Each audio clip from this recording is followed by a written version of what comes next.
जब भी हम एग्रीकल्चर का बिजनेस, आज के अपने पूरे लेक्चर के दौरान मैं आपको पूरा एग्रीकल्चर बिल्कुल नहीं सिखाने वाला, बट जितना एग्रीकल्चर आपको जरूरत है उतना सीखना बहुत जरूरी है। छोटी और सिंपल भाषा में कीड़ा कहाँ से आता है, कहाँ जाता है, किस तरीके से नुकसान करता है, ये समझने के लिए कीड़ा आता कहाँ से है ये समझना बहुत जरूरी होता है।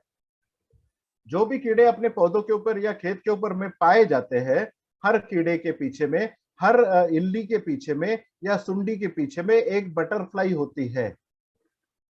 तो बटरफ्लाई, आपने बहुत सारी अलग अलग प्रकार की बटरफ्लाई देखी होगी, अलग अलग कीड़ों के लिए अलग अलग बटरफ्लाई होती है। ये होते हैं जो आपके खेतों में कीड़े डालने का या फिर इल्ली डालने का काम करते हैं। किस प्रकार से करते हैं? बटरफ्लाई में नर और मादा ये दोनों होते हैं।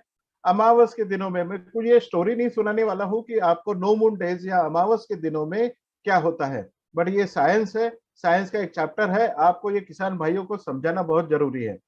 अमावस के दिनों में नर और मादा बटरफ्लाई का मिलन होता है, और मिलन होने के बाद में नर बटरफ्लाई इमीडिएटली मर जाता है, और मिलन होने के बाद में 2 दिन के बाद मादा बटरफ्लाई 5 अंडे से लेके 5,000 अंडे तक आपके खेतों में अंडे डाले जाते हैं।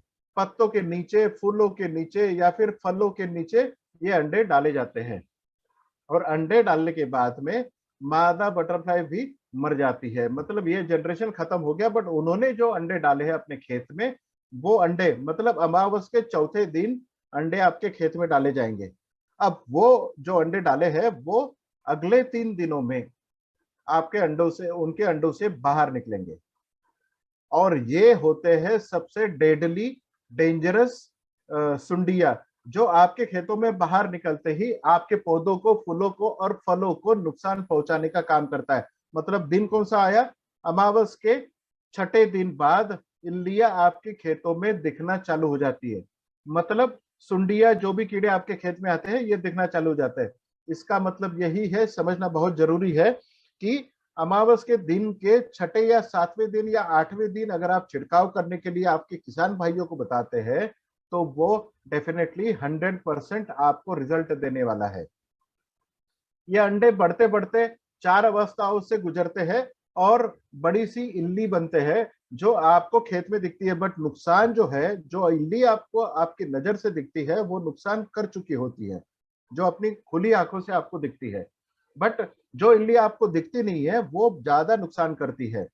और जो इल्ली आपकी स्क्रीन के ऊपर आज अभी देख रहे हो, ये लार्वा जो है, ये इल्ली जो है या सुंडी जो है, ये उसके बाद प्यूपेशन स्टेज में या कोश अवस्था में निकल जाती है। जो जमीन में कोश डाले जाते हैं तो वो अवस्था में निकल जाती है, और जब भी अच्छी तरीके से खेती में फूल आते हैं, फल आते हैं, उस समय फिर ये बटरफ्लाई अगली अमावस में बाहर निकलते हैं, 4 दिन पहले बाहर निकलते हैं।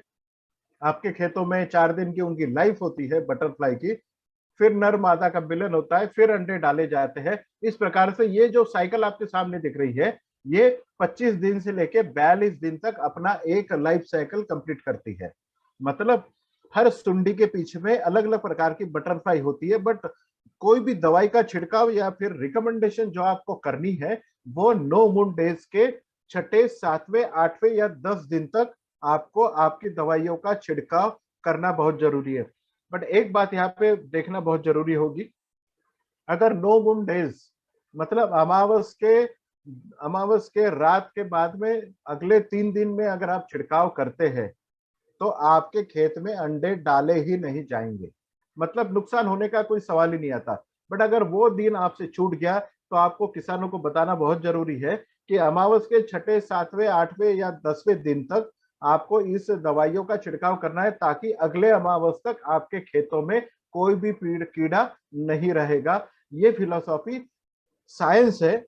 साइंस का एक चैप्टर है जो बताया जाता है, जो जूलॉजी का चैप्टर है, बताया जाता है कि इस तरीके से आपने छिड़काव करना है। बट आपने देखा होगा कि किसान भाई जब भी बड़ी वाली सुंडी आपके खेत में देखते हैं तब आप निकल जाते हैं, दवाई लेके आते हैं और इसका छिड़काव करते हैं। बट वो दवाई, वो अगर आप पेट्रोल भी छिड़काव करेंगे तब भी मरती नहीं है ये सुंडी। इसका मतलब आपको अमावस के 10 दिनों में आपका सेल करना है।